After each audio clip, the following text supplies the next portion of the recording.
Welcome in, everybody. Today's deep dive takes us to a show I found it's really interesting. The Liat Show, this cool blend of storytelling and Israeli culture with some really great food adventures.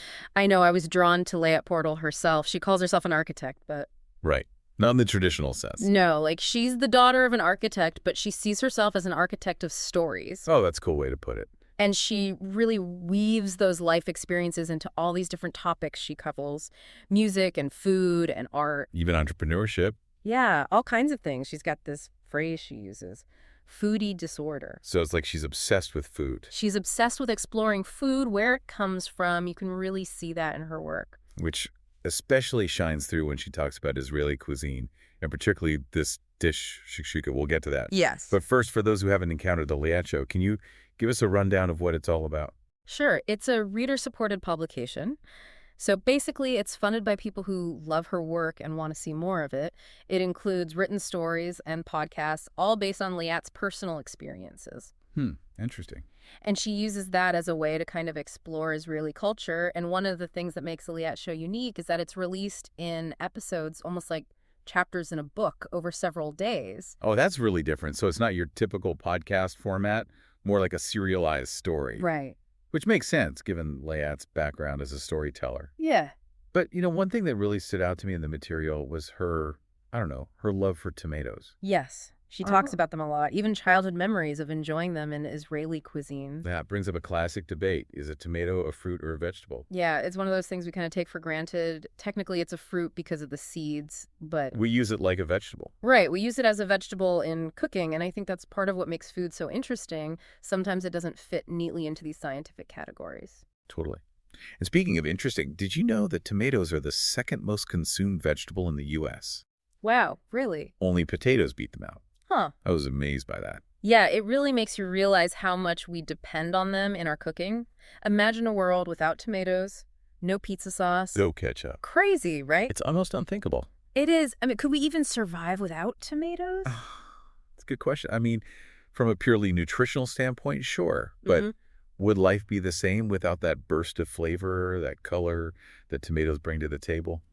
I don't know. Something to think about. Definitely something to ponder. And speaking of tomatoes, that brings us back to our the star of the show, shakshuka. So what exactly is this dish that Liat is so passionate about? Yeah, I don't think I've ever even heard of it. Sounds pretty exotic. Well, the name might sound exotic, but shakshuka is a pretty simple dish at its heart. It's basically tomatoes, spices, and eggs. Often you'll see onions and peppers in there too for flavor and texture. And while it's a staple of Israeli cuisine these days, it actually originated with North African Jewish communities. Oh, interesting. They brought it with them when they immigrated to Israel. So it's a dish with history, a story behind it. I love that. Yeah, it really is. What about the name itself? Does shakshuka have any special meaning? It does. It actually means mixture in Algerian Arabic, and in Tunisian Arabic it means mixed. Wow, so the name itself is like a little culinary journey. It is. And it's cool how food names can travel across cultures and carry those origins with them. It really shows how food can connect us to different cultures and histories. So why do you think shakshuka has become so popular, especially in the U.S.? It seems like it's everywhere these days.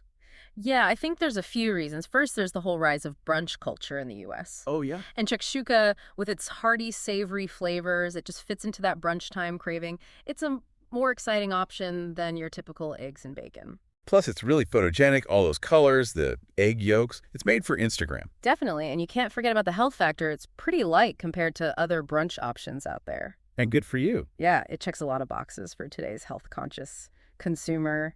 Delicious, satisfying, and it doesn't weigh you down. Sounds like the perfect dish. Okay, now I'm officially hungry, so what about Liat's take on it? What makes her recipe unique?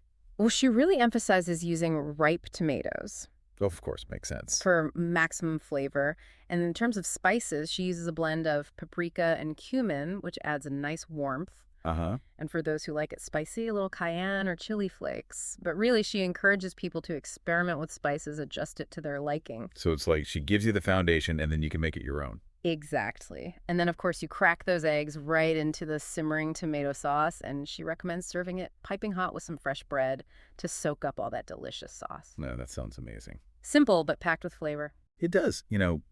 Putting on my entrepreneurial hat for a second, I can't help but think about all the business opportunities around this whole shakshuka thing. I mean, if I were a food entrepreneur, I'd be knocking on Liat's door. Yeah, I see what you mean. There's a lot of potential for partnerships there. Like, spice companies could promote their blends. Totally. Kitchenware brands could show off the best pots and pans for making it. Even tomato farmers. Oh, yeah. Emphasizing the importance of using high-quality ripe tomatoes. It's like a marketing campaign just waiting to happen. Liat's storytelling, with the rising popularity of this dish, could be huge. And don't forget the educational aspect. Liat's passion for food, history, and culture could be a great asset for businesses that want to engage with their audience. She's not just selling a product, she's sharing a story. And an experience.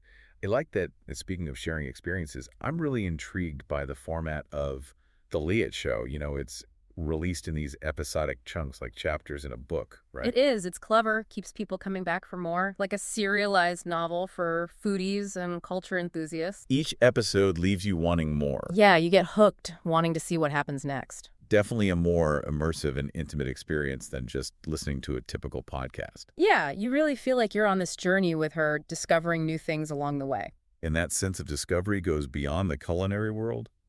The Liat Show touches on so many different aspects of Israeli culture. Music, art, entrepreneurship, tech.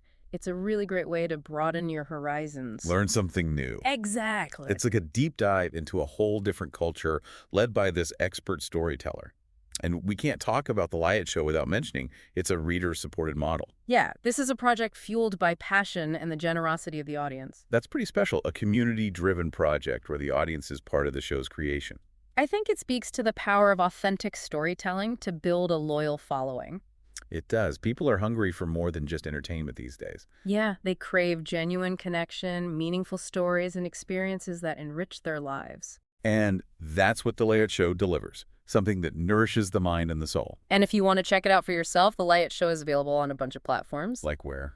Substack, Spotify, The usual suspects. Apple Podcasts, YouTube, Patreon. Oh, wow. So they can even support her directly through Patreon. Yeah, exactly. And if you're looking for some visuals to go along with the stories, you can search for Liat Portal Foodie Disorder. Catchy. Yeah, you'll find all sorts of photos of her food. So we can really see her foodie disorder in action. Exactly.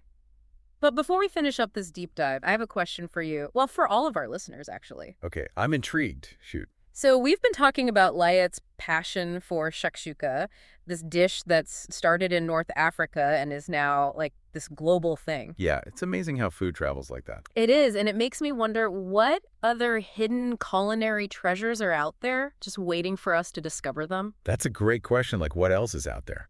It reminds us that food can be so surprising. Every culture has its own traditions, flavors passed down for generations. I bet some of our listeners have their own family recipes or dishes they've found while traveling that we haven't even heard of. Right. It'd be Yeah. so cool to hear about them. So to wrap things up, if you're looking for captivating stories, insights into Israeli culture, and a genuine love of food, you gotta check out the Liat Show. And remember, it's more than just a show, it's a community. A community of people brought together by the power of stories. Exactly. So dive into the Liat Show. Who knows what you'll discover? Thanks for joining us on this deep dive.